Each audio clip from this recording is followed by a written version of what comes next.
계속해서 보고 있는 야고보서는 이 당시의 교회의 분위기가 어떠했냐?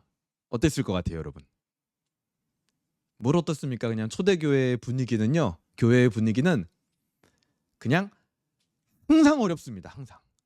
교회가 한 번도 편안했던 적이 없는 게 초대교회의 분위기입니다. 제가 지지난주인가도 한번 말씀드렸죠. 한국 목회자 연합회 한목협이라는 그 기관이 있습니다. 단체가 있어요. 요즘은 뭐 활발하게 활동 많이 안 하는 것 같지만 약 한 20년 전에는 굉장히 활발하게 이 한목협이 활동을 했고 한국 교회 목회자들이 이 교단 상관없이 모여가지고 서로 의견을 주고받고 한국 교회를 어떻게 살릴 거냐 이런 거를 굉장히 심도 있게 머리를 맞대고 막 기도하고 의견도 주고받고 각 교단의 원로 어르신들을 모여가지고 막 청해서 얘기를 듣기도 하고 그랬습니다. 그런 것 좀 관심 있는 분들은 유튜브에 찾죠. 지금도 나와요. 20년 전, 25년 전 얘기인데 아직도 거기서 그 원로들이 대담했던 이야기들, 그들은 시대를 어떻게 바라보았는가. 근데 그 원로들의 지혜가요 엄청납니다. 그러니까 그때가 언제냐면 뭐 한 2002년 우리 월드컵 할 때 그런 때예요. 근데 그때 이미 2026년 이때의 시대를 다 꿰뚫고 보고 있어요. 그분들은. 그때 나이가 70이 넘은 분들인데 그런 얘기들은 우리가 이제 한 번쯤 교회를 세우는 데 관심이 있는 사람들이라면, 정말 하나님 나라에 관심 있는 분들이라면 들어볼 만 하겠죠. 근데 이제 요즘은 이제 그런 것도 좀 뜸해진 것 같아요. 그 전까지만 해도 이 한국 교회 안에 교단과 교단 사이에 서로 분위기라는 게 뭐 보수적인 교단들끼리야 서로 만나서 얘기도 하고 의견도 교류도 하고 했지만, 뭐 예를 들어서 이런 거예요. 우리 대한예수교 장로회 저희가 속한 게 합동측 아닙니까? 합동측 목회자가 만약에 예를 들어서 장로회 기장, 기독교 장로회 측 목회자를 만났다. 그러면은 그거는 이 교단 내에서도 뭔가 굉장히 큰일 나는 일. 저 자유주의 진영에 속한 저 목회자를 왜 만났지? 저 목사님 조사 좀 해봐라. 막 이런 분위기였거든요. 근데 이제 그런 분위기를 깨고 이제 함께 모였을 때, 그때 이제 기장 측 원로였던 그 강원영 목사님께서 하신 말이 저는 정말 저의 뇌리에 많이 박힌 것 같아요. 그분이 70이 넘었는데 한국 교회가 지금 참 어려운 상황인데 이 어려움을 어떻게 타개해 나가야겠습니까? 포스트 모더니즘, 다원주의로부터 시작해서 동성애 문제니 뭐 여러 가지 문제들이 정말 산적해 있는데 이거 어떻게 해결해야 됩니까? 그랬더니 그분이 저는 그런 거 하나도 신경 안 씁니다. 왜요? 한국 교회가 그것 때문에 어려움을 겪고 있지 않습니까? 그분이 보기에 교회가 사도행전에 있었던 그 초대교회로부터 시작하여 오늘날까지 이렇게 핍박당하지 않은 교회는 처음이라는 거예요. 처음 등장했다는 거예요. 처음. 하물며 그 전에 뭐 1900년대 초반에 세계 1차 대전, 2차 대전 그럴 때만 해도 교회는 항상 핍박받았습니다. 항상 어려웠어요. 뭐 우리나라도 마찬가지죠. 일제, 신사참배 그런 걸로 교회가 항상 핍박받지 않았습니까? 그런데 시간이 흘러서 1950년대, 60년대를 지나면서 교회가 이렇게 환난과 핍박이 없어도 되나 싶을 정도로 편안한 때는 더 이상 있지도 않고, 이 희귀한 일이다, 희귀한 일. 그러니 교회가 무슨 뭐 어려움이 직면했다니 그런 얘기를 제발 하지 말아라. 목회자들도 이렇게 먹고 살기 편한 이 목회를 하고 있는 그런 때가 어디 있냐, 그런 얘기를 했던 기억이 아주 많이 납니다. 그러니까 야고보서 당시의 교회는요 정말 어려운 그런 교회였던 거죠. 그에 따라서 성도들의 삶도 정말 어려웠습니다. 그러니까 성도의 삶과 이 교회의 어떤, 표현이 좀 그렇지만 교회의 어떤 운명, 그것과 성도들의 삶, 성도들의 운명은요 굉장히 긴밀하게 연결되어 있다는 것을 저는 목회를 하면서 깊이 깨닫게 됩니다. 여러분 아마 아실 거예요. 교회가 불행하잖아요. 성도들의 삶도 불행해집니다. 교회가 기쁘잖아요. 성도들의 삶에도 어느새 기쁨이 회복이 됩니다. 교회가 막 어둡잖아요. 왠지 모르게 성도들의 삶도 어두워요. 교회가 경직되잖아요. 왠지 모르게 성도들의 삶도 경직되어져 있습니다. 긴밀하게 연결되어 있는 거죠. 그래서 사도 바울이 교회는 성도 한 사람 한 사람이 모여서 이루어진 한 몸이다. 이렇게 말씀하신 게 정말 맞는 말 같아요. 그래서 당시 야고보 당시에 이제 교회는요, 항상 핍박받기 일쑤였고 성도들의 삶도 마찬가지였습니다. 편한 세월이 없었어요. 그런 어려운 시기를 보내다 보면 우리가 자연스럽게 우리 마음에 좀 뭘 바라게 되죠? 내가 막 어려운 삶을 보내다 왔어요. 그러면은 교회에 와서 무엇을 찾게 됩니까? 좀 위로받고 싶죠. 내 어려운 삶에 대한 어떤 그 안아줌, 어떤 다독거림, 그런 것들을 자연스럽게 찾게 됩니다. 그리고 자연스럽게 성도들의 행동과 삶이라는 게 계속 핍박을 받다 보면 이 위축되게 돼 있습니다. 우리도 자꾸 누구한테 가가지고 너 못한다, 너 잘못하고 있다, 너 그렇게 하면 안 된다, 이 얘기를 계속 듣는다고 생각해 보세요.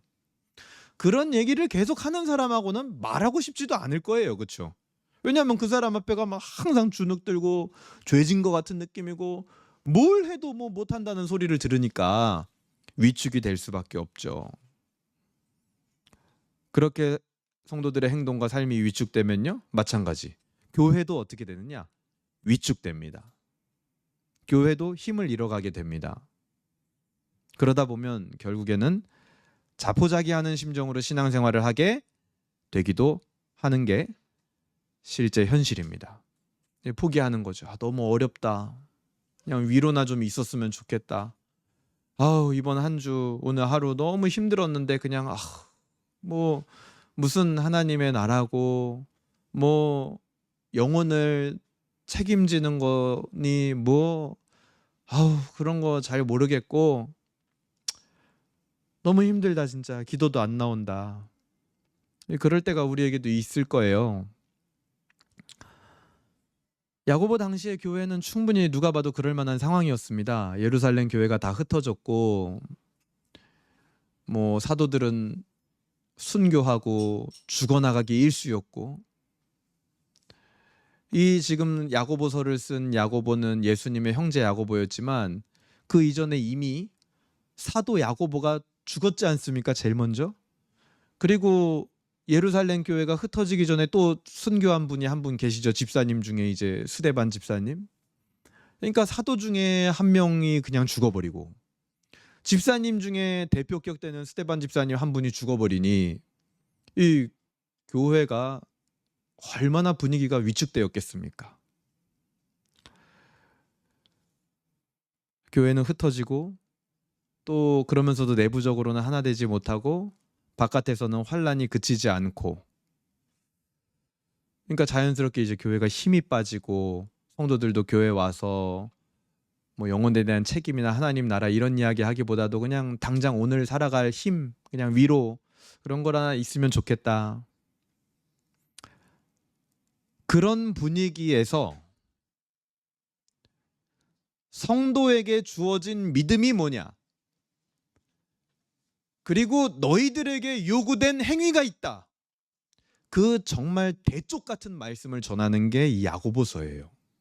그러니까 이 야고보서는 진짜 무서운 책입니다. 그 상황을 다 알아요. 누구보다도 깊이 이해하고 있습니다. 이 야고보가요, 예루살렘 교회의 기둥이었거든요. 그 흩어진 성도들의 마음을 몰랐겠습니까? 일일이 한 명 한 명 다 신방하고 목회를 했을 텐데 다 알고 있죠. 속속들이 다 알고 있습니다. 그런데 그런 성도들에게 너희들에게 주어진 믿음이 뭐냐? 그리고 너희들에게 주어진 믿음의 행위가 무엇이어야 되냐? 그 대쪽 같은 말씀을 전하는 거예요. 그런데 그게 놀랍게도 우리에게 섭섭한 마음으로 다가오는 게 아니라, 당시 성도들에게 섭섭한 마음으로 다가오는 게 아니라 힘이 되는 거예요. 여러분 그런 거 경험해 보신 적 있으신가요? 나도 힘들고 막 내 옆 사람도 힘들어할 때 누군가 갑자기 나타나서 위로를 해주는 게 아니라 정말 옳은 말 한마디 딱 던지는 거예요. 우리가 바라봐야 할 곳을 명확하게 짚어주는 한마디를 딱 해주는 겁니다. 그때 오히려 섭섭한 게 아니라 힘이 나는 거예요. 맞아. 내가 지금 바라야 할 것은 위로가 아니라 저 우리 앞에 있는 소망, 내게 주어진 믿음이 무엇을 요구하는지 그것을 바라봐야지. 여러분 그런 경험이 있으세요? 혹시 그것 때문에 힘을 얻은 경험? 그런 것들을 기다려본 일들이 있으십니까? 그 역할을 해주는 게 바로 야고보서입니다. 그래서 야고보서는 이 믿음의 실천적인 부분들을 굉장히 직설적으로 딱 짚어주는데요. 그 중에 이제 오늘 뭐라고 하냐면 야고보가 이런 얘기를 해요. 9절에 보시면 같이 읽어볼까요? 시작. 9절입니다. 시작. 낮은 형제는 자기의 높음을 자랑하고, 그 밑에는 뭐라고 나오냐면 부자는 자기의 처지가 낮아짐을 자랑스럽게 여겨라. 낮은 형제, 이게 세 번역에 보면 비천한 자라고 돼 있습니다. 비천한 자는 자기의 높아짐을 자랑해라. 반대로 부자는 자기의 낮아짐을 자랑스럽게 여겨라. 부자의 부함도 꽃이 시드는 것처럼 언젠가 다 사라진다. 맞는 말이죠, 여러분? 우리가 이 땅에서 재물을 막 모읍니다. 통장에 쌓아 놓습니다.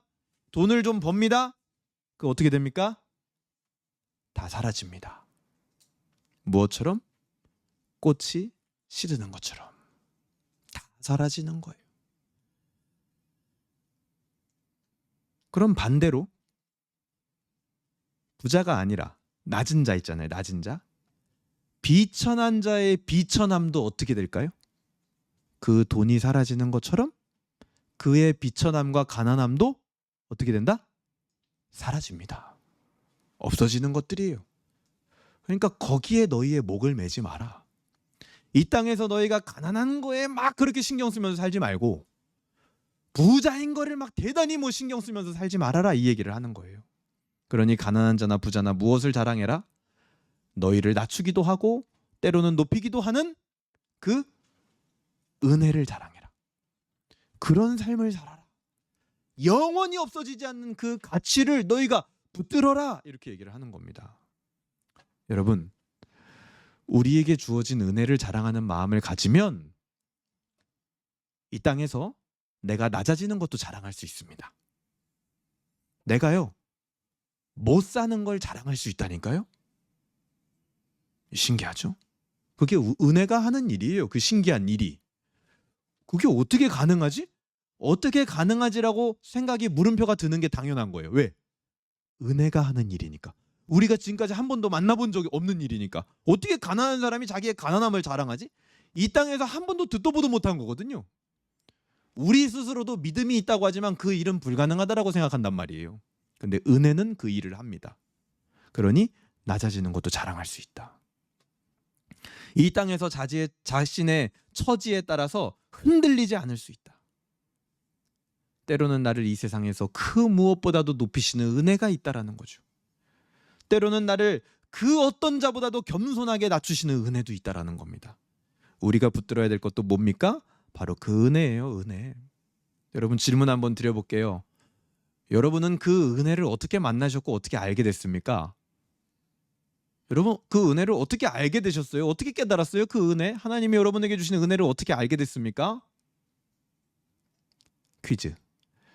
어떤 높은 자가 있습니다. 그 사람의 그 높이 있는 그 원인이 되는 힘, 그거를 잃어버리게 만들고 그 사람이 가지고 있는 권력, 명예, 뭐 그런 것들을 꺾으면 그 사람이 은혜를 알게 될까요? 아니요. 가지고 있던 힘과 돈과 권력을 잃어버리면 은혜를 알게 되는 게 아니에요. 은혜는 그런 식으로 아는 게 아니에요. 그렇죠? 그러니까 얼마나 놀랍습니까, 이 은혜가. 보통 세상에서 어떤 인간이 되고 깨달음을 얻는 거, 뭐 착해지는 거, 겸손해지는 거는 힘을 뺏기거나 뭐 자기가 가진 뭐 권력들을 잃어버려 보거나 그러면 사람이 좀 힘이 빠진다고 하죠. 그렇죠? 뭐 그 정도까지는 될지 모르겠어요. 그런데 아무리 그거를 100번 반복해도 사람이 은혜를 알게 되는 게 아닙니다. 그러면 자 반대로 낮은 자, 비천한 자가 있습니다. 그 사람에게 힘을 주고 권력을 주면 그 사람이 은혜를 알게 될까요? 그것도 아니에요. 막 그 사람이 갑자기 막 승승장구하고 성공하고 잘 됩니다. 그런다고 그 방식으로 은혜를 알게 되냐고요. 은혜는 그렇게 아는 게 아니에요. 우리가 잘 되고 성공하면 은혜를 알게 될까요? 우리가 실패해보면 은혜를 알게 되는 걸까요? 모두 아닙니다. 은혜는 결코 그런 방식으로 알 수가 없는 거예요. 다시 질문 드릴게요. 여러분은 어떻게 믿게 되었고 어떻게 은혜를 알게 되었습니까? 이거 대답할 수 있는 분이 있습니까? 저는 이렇게 해가지고 은혜를 알게 되었습니다. 대답할 수 있는 사람이 없을 거예요. 은혜는 그런 겁니다. 대답할 수 없는 거예요. 그냥 어느 날 갑자기 문득 내 안에 시작됐죠. 여러분 예수님 어떻게 믿고 있어요? 뭐 대답을 어떻게 해요 그거를?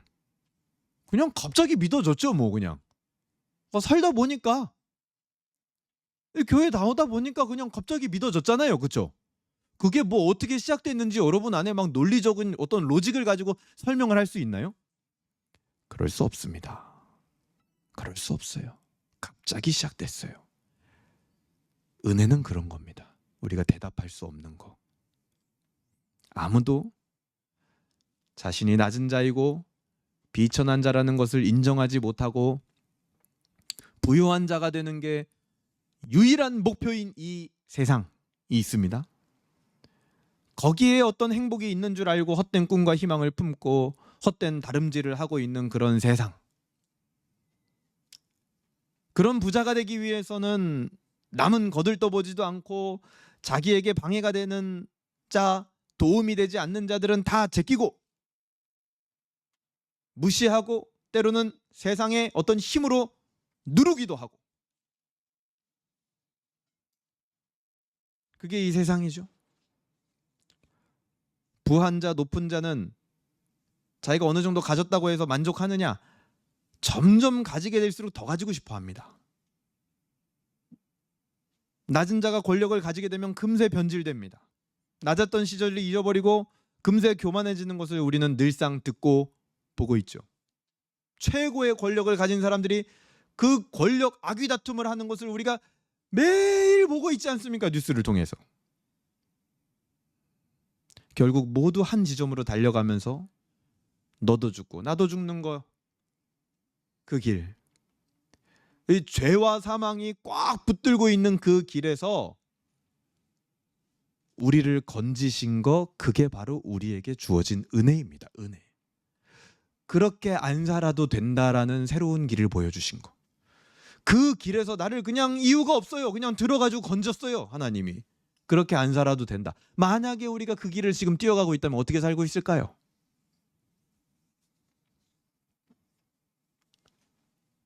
저도 뭐 지금 이제 이 나이쯤 되면은 세상에서 한참 막 열심히 살고 있겠죠. 죄와 사망의 그 힘에 꽉 붙들어져 있는 세상의 시스템과 그 공식 안에서 아마 살아가고 있을 겁니다. 근데 거기서 우리를 탁 건져내는 게 은혜란 말이에요. 그러니 그 은혜가 주어진 인생을 어떤 형태일지라도, 가난한 형태든 부자의 형태든 어떤 형태일지라도 너희 인생에 은혜가 주어졌으니까 어떻게 해라? 그 은혜를 자랑해라. 그 얘기를 하는 겁니다. 근데 자랑할 뿐만이 아니라 어떻게 하라고 얘기를 하냐면 12절입니다.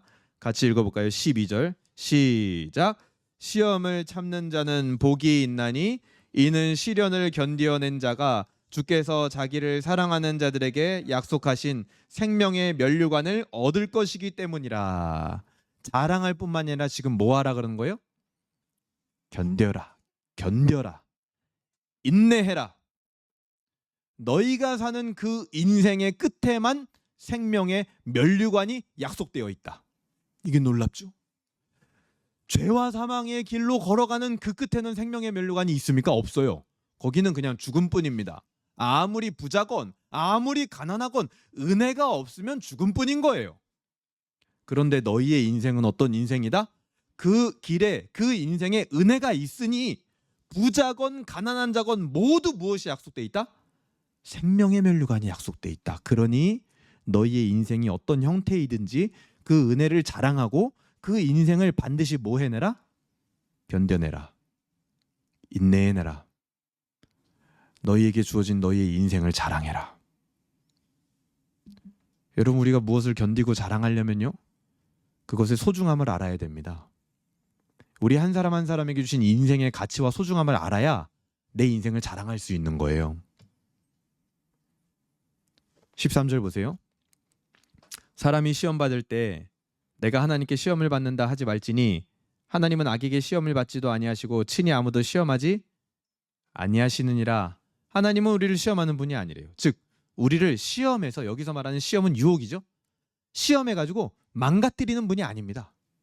고난과 고통을 주셔도 그것은 우리를 더 아름답게 빚어가는 손길이에요. 우리를 망가뜨리는 시험은 우리 인생에 아예 없는 겁니다. 그러니 내 인생에 내가 봤을 때 망가진 것 같은 모습들이 있을 거예요.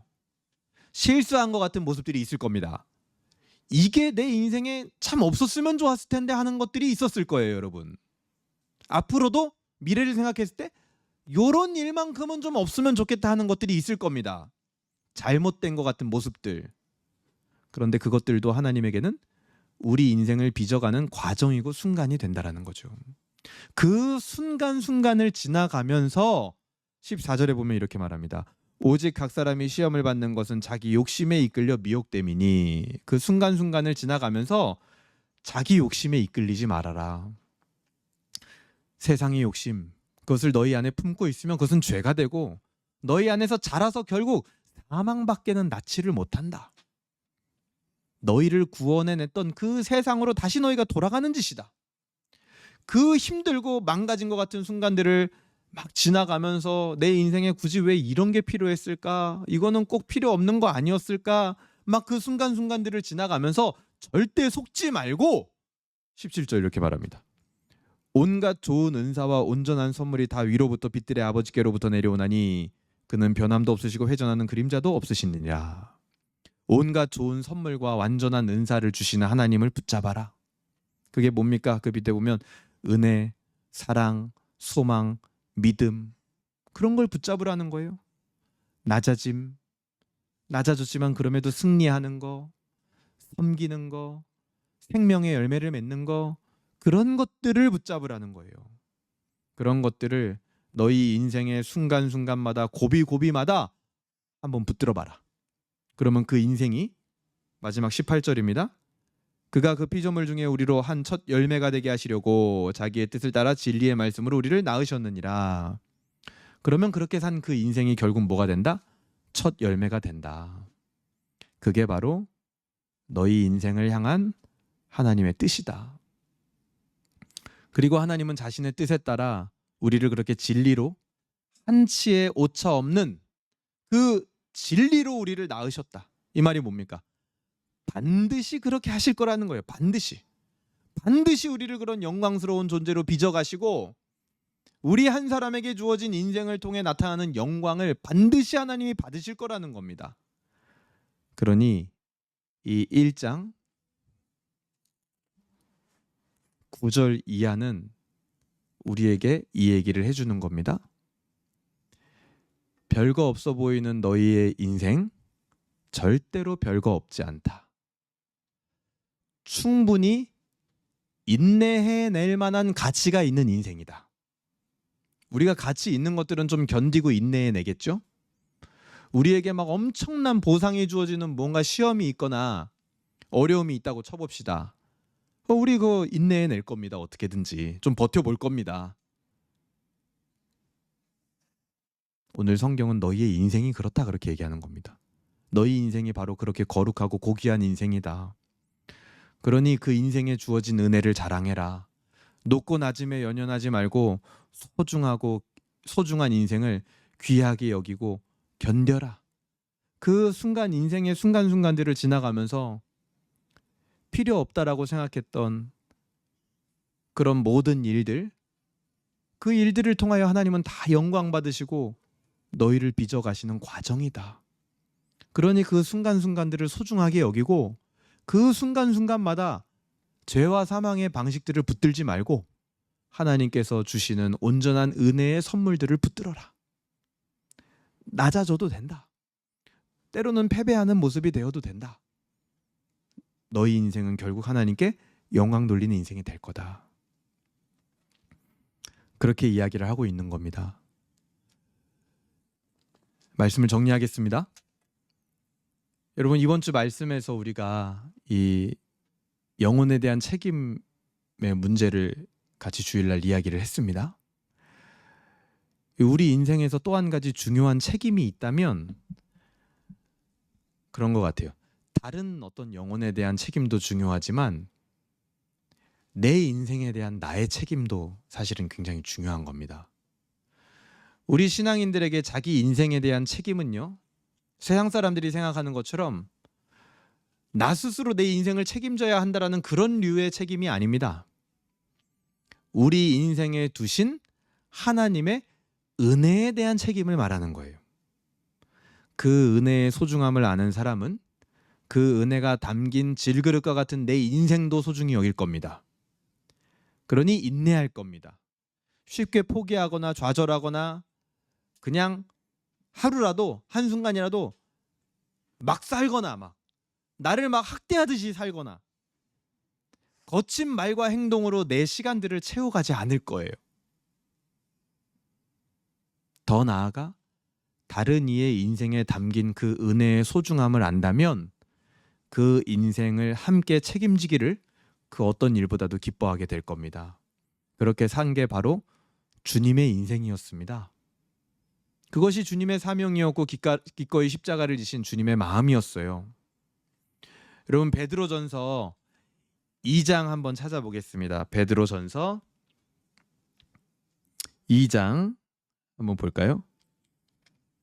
베드로전서 2장 16절입니다. 2장 16절 제가 읽어드릴게요. 베드로전서 2장 16절 너희는 자유가 있으나 그 자유로 악을 가리는 데 쓰지 말고 오직 하나님의 종과 같이 하라. 무사람을 공경하며 형제를 사랑하며 하나님을 두려워하며 왕을 존대하라. 사환들아 범사에 두려워함으로 주인들에게 순종하되 선하고 관용하는 자들에게만 아니라 또한 까다로운 자들에게도 그리하라.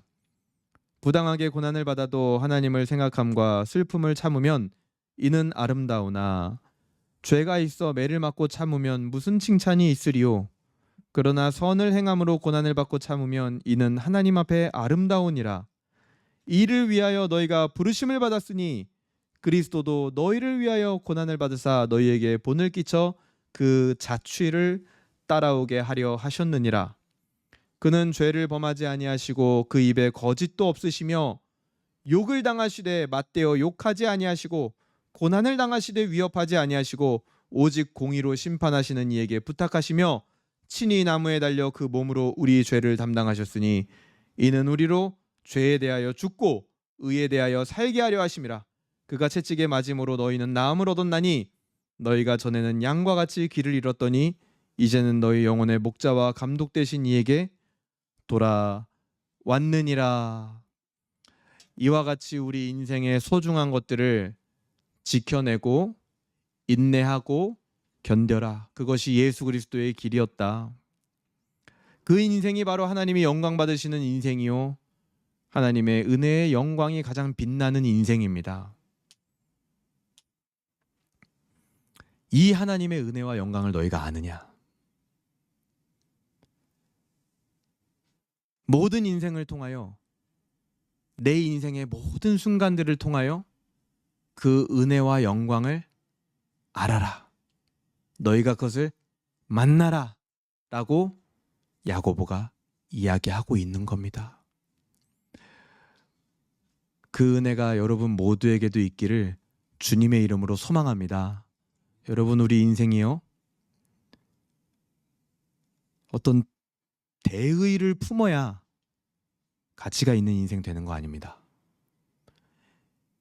이 땅에서 사람이 볼 때 존경받을 만한 엄청난 일을 해야만 자랑할 만하고 가치 있고 그런 인생만이 막 인내할 만한 가치가 있는 그런 인생이 되는 거 아닙니다. 그냥 지금 여러분의 인생, 그리고 여러분이 지금 오늘 살다 온 그 인생 있잖아요. 오늘 지금 여러분 몇 시간을 보냈습니까? 뭐 아침부터 지금 해서 12시간 넘게 하루를 지금 살아가고 계시잖아요. 여러분이 지금 오늘 하루 살았던 그 12시간, 그게 충분히 인내할 만한 그런 가치가 있는 인생이었다. 그 얘기를 하고 있는 거예요. 그러니 내일의 12시간을 살아갈 때는 그 가치를 붙잡고 그 12시간을 함부로 살지 말아라. 욕심에 너희의 마음을 내어주는 방식으로 살지 말고 그 12시간 동안 누군가를 섬기고 은혜를 붙잡고 사랑을 나누고 때로는 패배하는 모습처럼 보이지만 승리하는 것도 좀 경험해보고 함부로 말하고 함부로 행동하는 걸로 그 시간들을 아깝게 채워가지 말고 인내하고 견뎌라. 은혜가 담긴 너희의 인생이 가장 소중하고 인내하고 견딜 만한 인생이다. 그 은혜가 저와 여러분에게 있기를 주님의 이름으로 소망합니다. 아멘. 우리 이 시간 같이 기도 제목 한번 적어보는 시간 갖도록 하겠는데요. 우리 첫 번째, 지금 내가 살아가고 있는 이 인생의 모습이 정말 자랑할 만한 인생임을 여러분 믿고 있는지 오늘 다시 한번 돌아볼 수 있으면 좋겠습니다. 때로는 그리스도인들도 많은 경우 교회를 다니고 내가 성도라 이야기를 하지만 어떤 경우 이런 경우를 봐요. 뭐 자기 인생에 대한 어떤 자부심이나 그 자랑할 만한 것이 없는 것처럼 살아가는 말하는 그런 모습들을 봅니다. 그래서 굉장히 부끄러워하고 자기 인생을 함부로 이야기하고 이 자신감이 없고 그러다 보니까 이제 오로지 그냥 예를 들어서 교회에서 무슨 일 한 것만 대단한 일처럼 그렇게 여기는 경우들이 많이 있는 것 같은데요. 그렇지 않습니다. 은혜가 시작된 언제 시작됐는지는 모르지만 은혜가 시작된 여러분의 인생의 모습이 자랑할 만한 모습이다. 야고보 사도는 그렇게 얘기하는 겁니다. 그리고 그 인생을 소중하게 살아가라. 세상의 높은 자도 낮은 자도 세상의 공식으로는 알 수 없는 은혜가 내게는 주어졌습니다. 그러니 그 은혜를 자랑하십시오. 아무리 이 세상의 모든 권력을 다 가져도 그 사람이 롤러코스터 같은 인생을 살아도 그 권력을 때로는 다 잃어봐도 그리고 때로는 또 그거보다 더 많은 권력을 얻어봐도 알 수 없는 게 은혜입니다. 은혜. 근데 그 은혜가 여러분들한테 주어졌어요. 그러니까 자랑할 만한 인생이죠. 두 번째입니다. 비슷하죠. 지금 내가 살아가고 있는 인생이 견디고 인내할 만한 가치가 있는 인생임을 여러분 아십니까? 지금도 오늘도 우리가 오늘 살다 온 인생과 시간들도 온갖 좋은 것들을 하나님께서는 우리 인생에 주셨고 또 주고 계시고 앞으로도 주실 거고 영광스럽게 빚어가고 계실 겁니다. 그러니 내 인생에 나타났던 그런 비천한 모습들이나 가난한 모습들 또 실패했던 것 같은 그런 모습들 그런 것들 때문에 막 좌절하고 뭐 후회하고 이번 생은 틀렸어 뭐 막 요즘 그런 말 많이 쓰잖아요. 옛날부터. 그게 우리가 해야 될 생각이 아닌 거죠. 우리 인생에 은혜가 시작된 이후로 모든 사건과 사고는 우리를 아름답게 빚어가시고 하나님이 영광 받으시는 통로가 되는 겁니다. 그러니 견딜 만한 가치가 있다. 여러분의 인생은 예수님이 여러분의 인생을 얻기 위하여 견디셨다. 인내하셨다. 마치 올림픽에서 어떤 선수가 금메달을 따기 위하여 견디는 것처럼 세계 랭킹 1위가 되기 위하여 무언가를 견디는 것처럼 예수님은 여러분의 인생을 따내기 위하여 견디신 겁니다. 그 정도의 가치라는 걸 여러분 아셔야 돼요. 마지막입니다. 하루하루 순간순간을 살아가며 여러분 주변에서 뭐라고 하든 주변에서 무슨 일이 벌어지든 여러분 하나님의 첫 열매로서 살아가십시오. 그 삶이 바로 선행 그 자체고 하나님께 영광 돌리는 삶이고 믿음의 행위가 나타나는 삶입니다. 하나님이 여러분을 진리로 낳은 존재라는 것을 잊지 말고 그 진리로 낳은 존재로 살아가십시오. 여러분 순간 고비와 어려움이 올 거예요. 분명히 여러분을 죄와 사망의 시스템으로 다시 끌고 가려는 수많은 시도들이 일어날 겁니다. 그런데 그럴 때 죄와 사망의 방식을 너무 쉽게 선택하지 마시고요. 하나님이 우리에게 주시는 좋은 선물과 은사를 붙잡으십시오. 밖에서 살다가 누구 사람이랑 사고가 났습니까? 그냥 한번 욕짓거리하고 그냥 한번 주먹질하고 소리 지르고 싶습니까? 그때 하나님이 진리로 낳은 존재라는 걸 잊지 마세요. 너무 쉽게 나의 시간들을 그 죄와 사망의 방식에 내어주지 마세요, 여러분. 그때마다 좋은 선물과 은사를 붙잡으십시오. 그게 막 잘 되지 않아서 고민하고 괴로워하는 그런 여러분의 모습들도 하나님은 영광 받으실 겁니다. 그러니까 우리는 차원이 다른 존재인 거예요. 엄청난 은혜인 겁니다. 그러니까 그 은혜를 자랑하라고 하는 거죠. 여러분 나름대로 기도 제목을 한번 정리하는 시간을 제가 한 3분 정도 드릴 테니까요. 기도 제목 정리해 보시고 오늘 말씀을 좀 복기해 보시면서 내가 오늘 어떻게 기도해야 될까 한번 생각해 보시는 시간 되면 좋겠습니다.